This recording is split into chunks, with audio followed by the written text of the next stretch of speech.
Welcome to tonight's very special Starlink launch. Falcon 9 is currently awaiting liftoff just under 16 minutes from now from Space Launch Complex 40 at Cape Canaveral Space Force Station in Florida. Hi, everyone. My name is Ronnie Foreman, and I'm a senior sales manager here at SpaceX.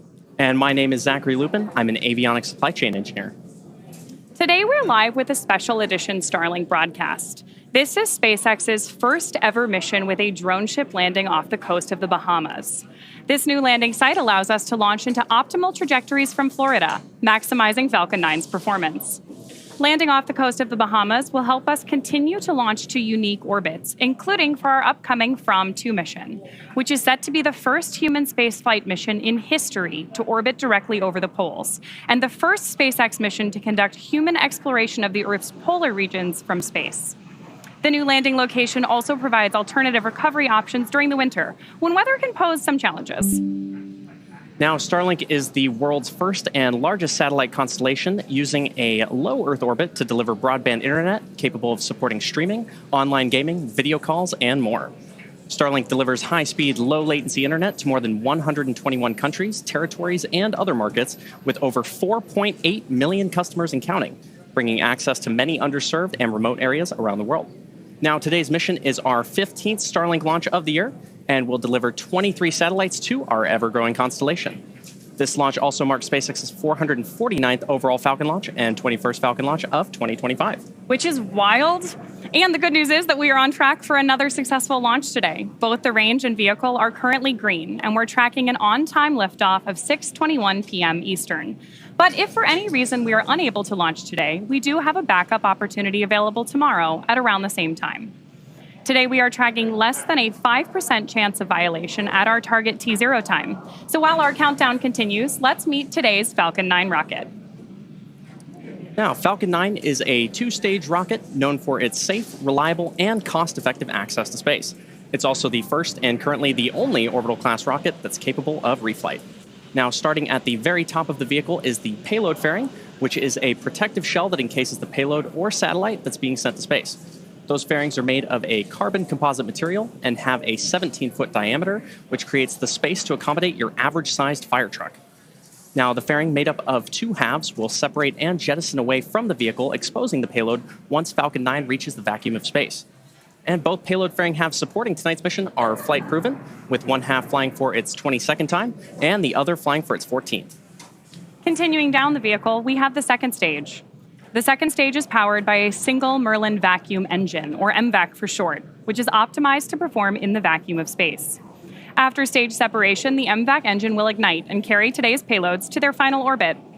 The second stage is connected to Falcon 9 the Falcon 9 first stage by the black composite inner stage, which houses the MVAC engine and the system that decouples the two stages during stage separation. And below that is the first stage, which is powered by 9 Merlin engines. Those 9 Merlin engines provide the initial thrust to lift Falcon 9 off of the ground through the lower, thicker portion of the atmosphere. And there are 8 engines arranged around one center engine, and all of them are collectively held together in place by a structure that we call the octaweb. Now, each of these Merlin 1D engines delivers about 190,000 pounds of thrust at sea level, which gives Falcon 9 a combined 1.7 million pounds of thrust at liftoff.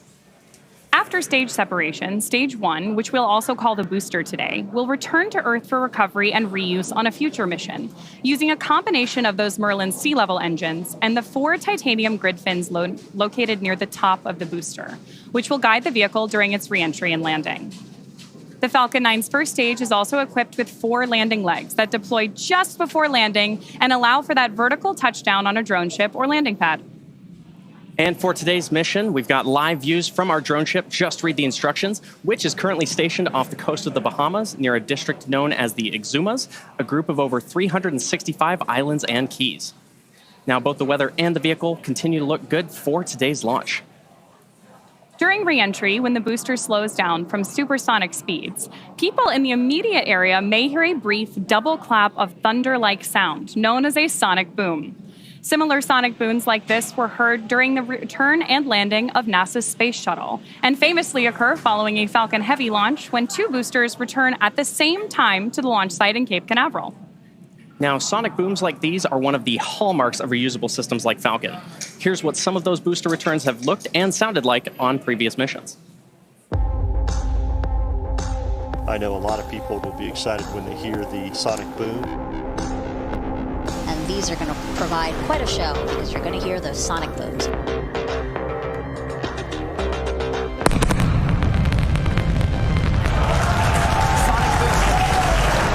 Booster landing leg deployed.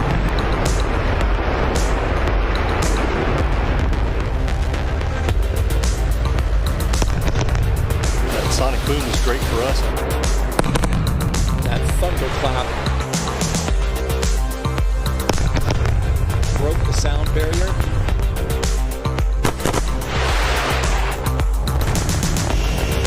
Side booster separation confirmed.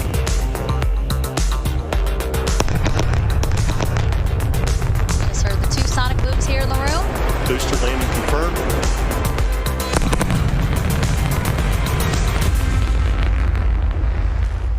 As we mentioned at the top of today's show, today is the first ever planned drone ship landing off the coast of the Bahamas. In fact, it's the first ever international landing of a rocket booster.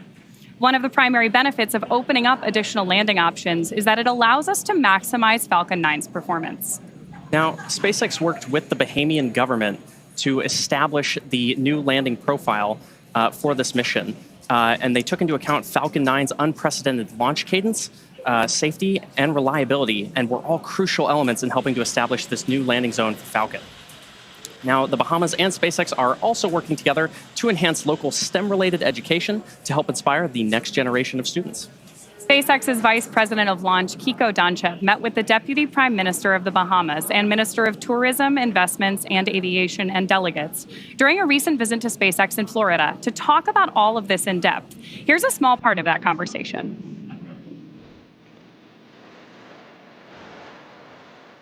This is significant for the Bahamas in so many ways.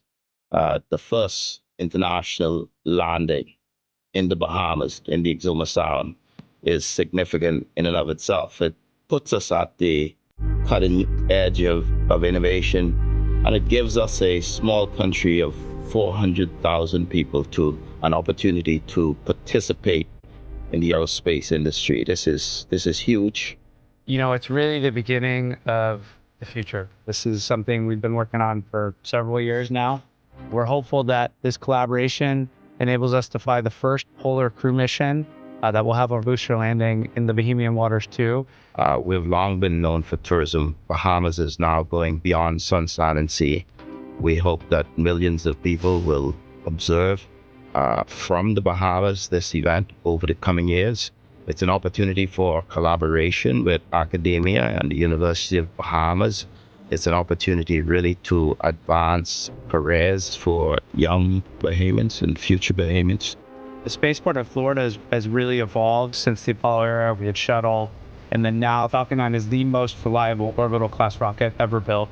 This is not a test flight. This is an operational vehicle for America and many other countries. The world depends on Falcon. So safety and reliability are our highest priorities. We have retained Aisha Bow, a Bahamian in the aerospace industry. She has worked in partnership with us to ensure that we pull all of the pieces together. We recognize that it's important that safety is put first and foremost, and we have ensured that we've done the due diligence and we've done our work to deliver this first international landing in the Exuma Sound.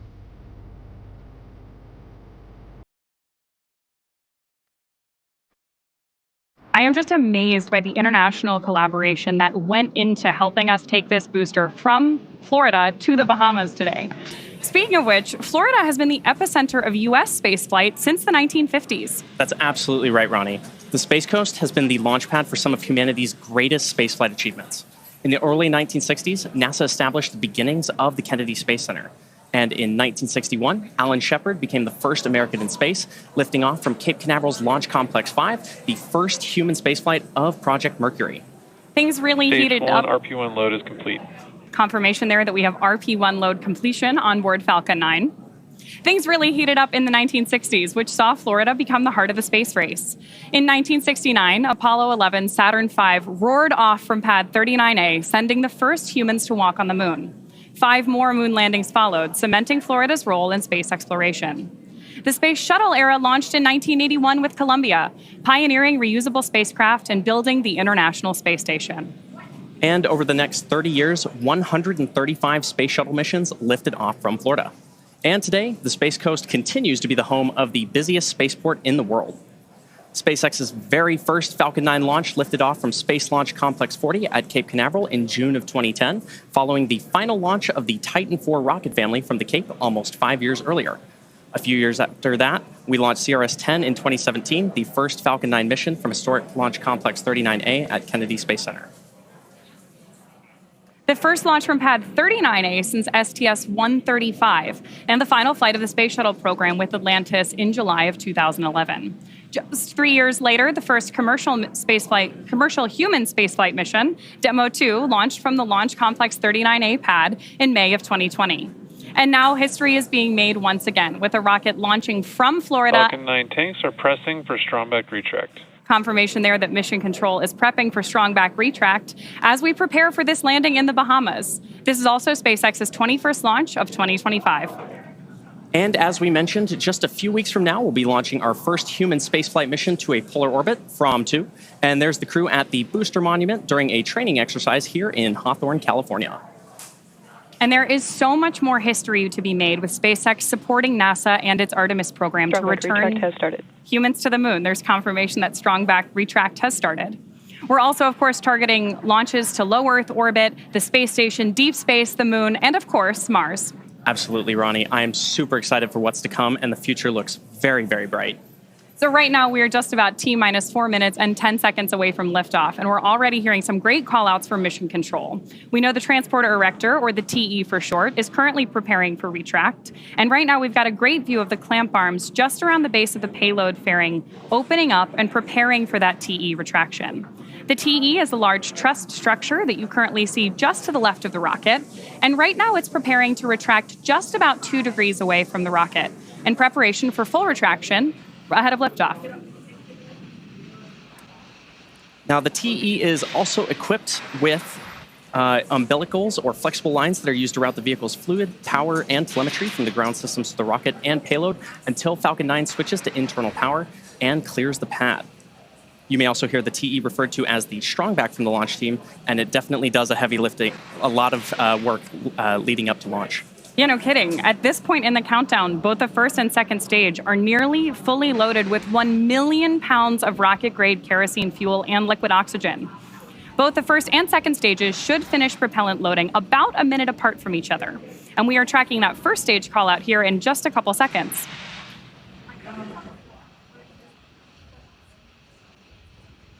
Now, as you may have noticed, there are white clouds forming around the vehicle, and those clouds are comprised of the chilled gas above the LOX tank that gets vented overboard. Stage 1 LOX load is complete. And there's that call out for stage LOX loading complete on the first stage.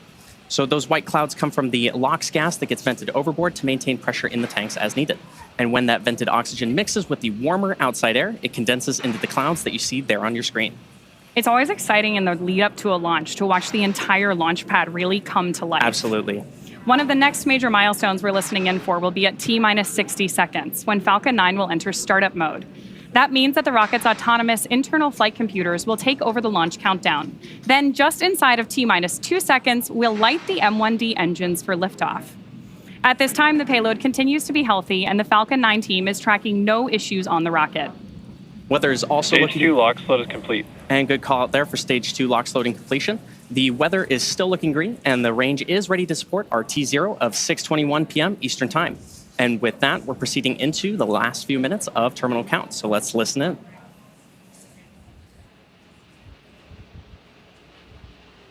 One of the next visual milestones we're likely to see is going to be the TE LOX line venting. It actually looks like it may have started there on your screen because we're seeing those white clouds of liquid oxygen start to form around the vehicle and get a little bit bigger.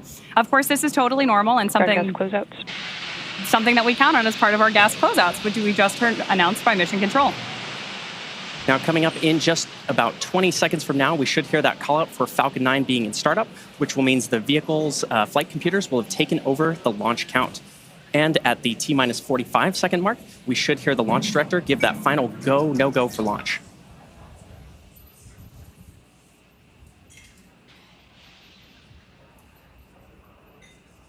Falcon 9 is in startup. It's a good call out there that we're on startup mode for Falcon 9.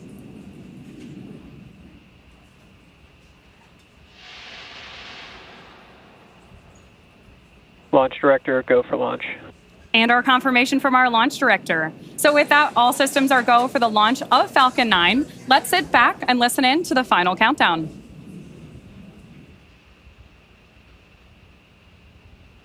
T-minus 30 seconds.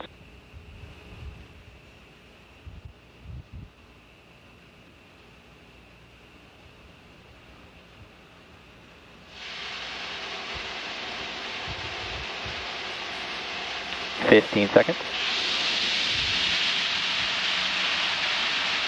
T-minus 10, 9, 8, 7, 6, 5, 4, 3, 2, 1.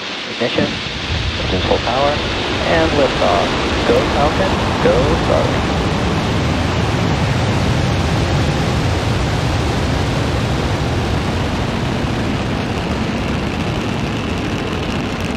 Vehicle touching downrange. Stage 1 propulsion is nominal.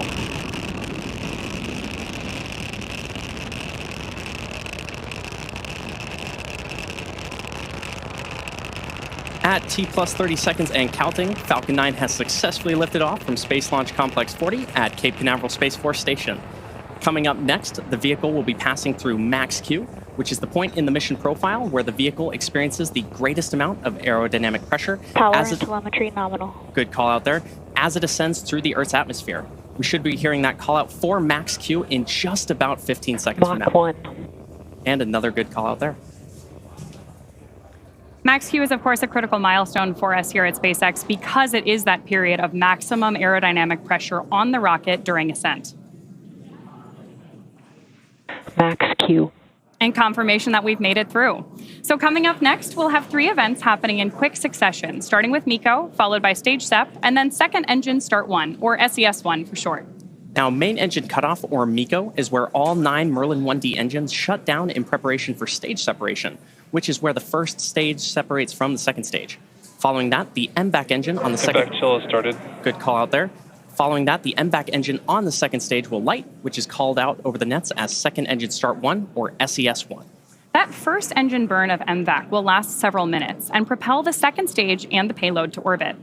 In addition to these 3 major events, the fairing halves will also separate less than a minute after SES-1. So keep an eye out for all of those on your screen here. We should continue to have great views of our launch today. And of course, we are always listening into mission control for the latest and Nominal greatest. trajectory. And confirmation there that we're on a nominal trajectory. now we should be hearing that call out for main engine cutoff in just about 15 seconds from now.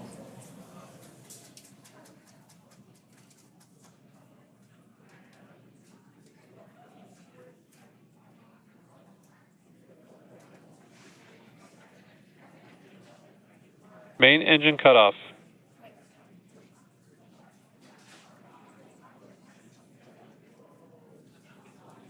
Stage separation confirmed. MVAC ignition. And there you heard those 3 callouts back-to-back, which again were MECO, stage separation, and SES-1. Now, coming up shortly, we should hear a callout for fairing separation. And as mentioned earlier, both payload fairing halves supporting tonight's mission are flight proven, with one half flying for its 22nd time and the other flying for its 14th. Should hear that callout any moment now.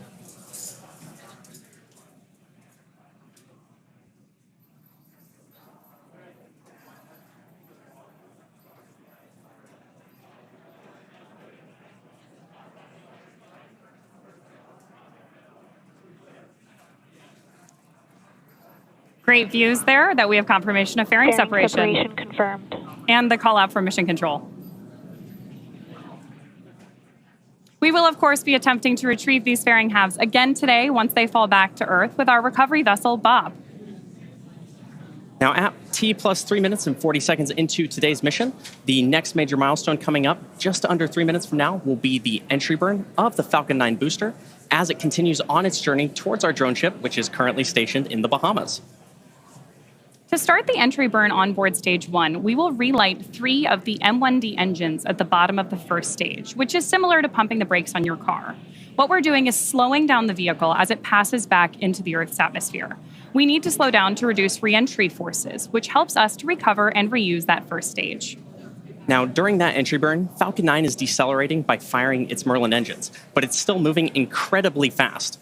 And this causes the vehicle to fly through Merlin's exhaust gases, also known as the rocket's plume, which deposits a layer of soot onto the vehicle's surface or skin. That soot comes from the carbon-based fuel that Falcon 9 uses, and with each flight, the soot builds up a little more on the outside of the vehicle. Of course, at this point in the flight, we have two really exciting things going Nominal on. trajectory. And there's a confirmation from mission control that we're on nominal trajectories, which means that everything is going as it should. You hear us use the word nominal a lot here at SpaceX, and that means that things are right on track. If you're interested in following along with the speed and velocity going on with both of our vehicles, you can track the telemetry in the bottom corners of your screen. Again, on the left-hand side of your screen, we're tracking stage 1 on its way to the Bahamas, and on the right-hand side, we have the MVAC burning up in space. Now, here at SpaceX, reusability is key to lowering the cost of spaceflight, which enables more investments in critical space infrastructure. The Falcon 9 first stage that is supporting today's mission is flying for its 16th time today. Those payload fairings, which are also supporting tonight's mission, are flight proven, with one half flying for its 22nd and the other half flying for its 14th. With that entry burn coming up on stage 1, we're going to use the Merlin engines on the first stage again. Those engines are optimized for sea level and achieve about 190,000 pounds of thrust each during ascent and descent. At liftoff, Falcon 9's first stage has a thrust greater than 5 747 airplanes at full power.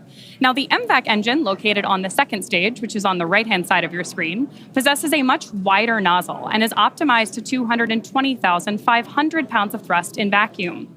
Coming up in just about 10 seconds, we'll have the entry burn of that first stage. The landing burn should then follow at about 7 minutes and 52 seconds into our mission today. Stage 1, entry burn startup. There's confirmation of entry burn startup.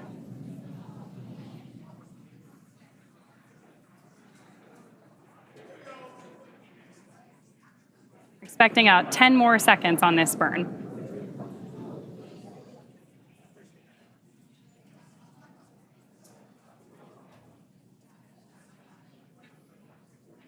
Stage 1, entry burn shutdown. And confirmation of shutdown. And we are already getting some great views on your screen there, and we are hoping that all of you joining us from the ground in the Exumas are going to have a great view. Continue on a nominal trajectory. Great view of landing too. And there's another call out that everything is headed in the right direction. Now, coming up in just about a minute from now, we should hear that Stage call. 1 FTS has saved. Another good call out there. In about a minute from now, we should hear that call out for landing bird startup on the Falcon 9 first stage, which, as a reminder, is on the left-hand side of your screen. We're also getting great views of those titanium grid fins that are helping to steer the booster on its way back to Earth. Now, this landing burn will be the final burn of the booster as it descends back to Earth. And as a reminder, it'll be... Stage 2 FTS has saved. Another good call out there. As a reminder, it'll be doing this for the 16th time today. Stage 1, transonic.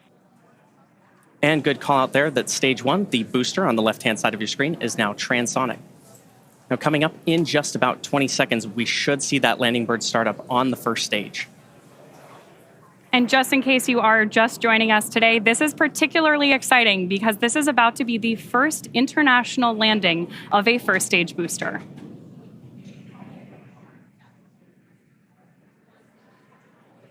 Stage 1, landing burn. And great call out there for landing burn startup. Stage 2 is in terminal guidance. Of the Falcon 9 first stage. We're now waiting for Falcon 9 to land on Just Read the Instructions, currently off the coast of the Bahamas. Stage 1, landing leg deploy.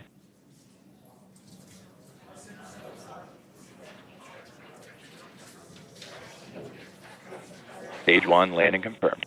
And there you heard that call out for successful landing of our Falcon 9 rocket, and you can hear the cheering behind me. Welcome to the Bahamas, Falcon 9. Now, as a reminder, this was the 16th launch and landing for this first stage. And meanwhile, that second stage is on track to complete the rest of its mission today to deliver 23 Starlink satellites to low Earth orbit. That will bring to a close our coverage of SpaceX's 21st launch of the year and 234th Starlink mission to date.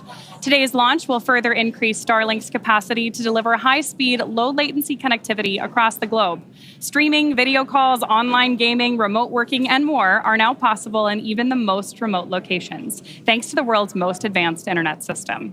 And we're excited to continue working with the Bahamian government on this mutually beneficial partnership, and we look forward to many more drone ship landings off the coast of the Bahamas for Falcon.